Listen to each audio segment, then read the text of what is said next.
Cystic fibrosis is a genetic disorder that causes a buildup of mucus in the lungs and other organs. I'm Brenna Gibbons, and I spoke with a local college student who's been living with this for a majority of her life, but doesn't let it stop her from achieving her goals. CF doesn't limit me, and while there are some things I can't do, I don't think it will. It might be a little bit harder for me to do certain things, but it shouldn't ever just stop me from doing something. Reagan Laminack was diagnosed with cystic fibrosis, or CF, at the age of 2.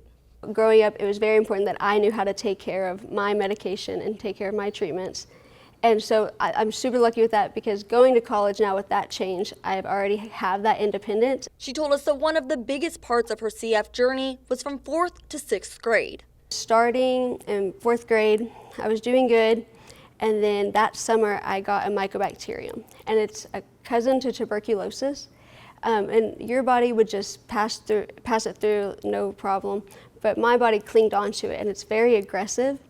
And so starting in 4th grade, I started having to do IV antibiotics at school.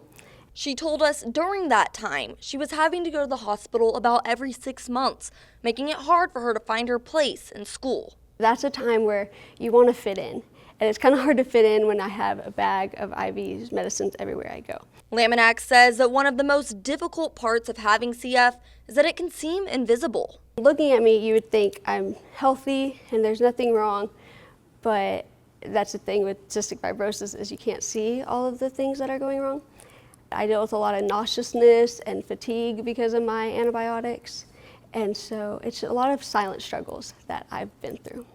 Despite her struggles, she works hard to achieve her goals. I want to go into ministry, and I want to work with children, because I feel like with cystic fibrosis, as a young age, I dealt with a lot of stuff, and so I want to kind of turn that into a positive. So in a way, cystic fibrosis has kind of helped my future career, because I'm able to relate to people better.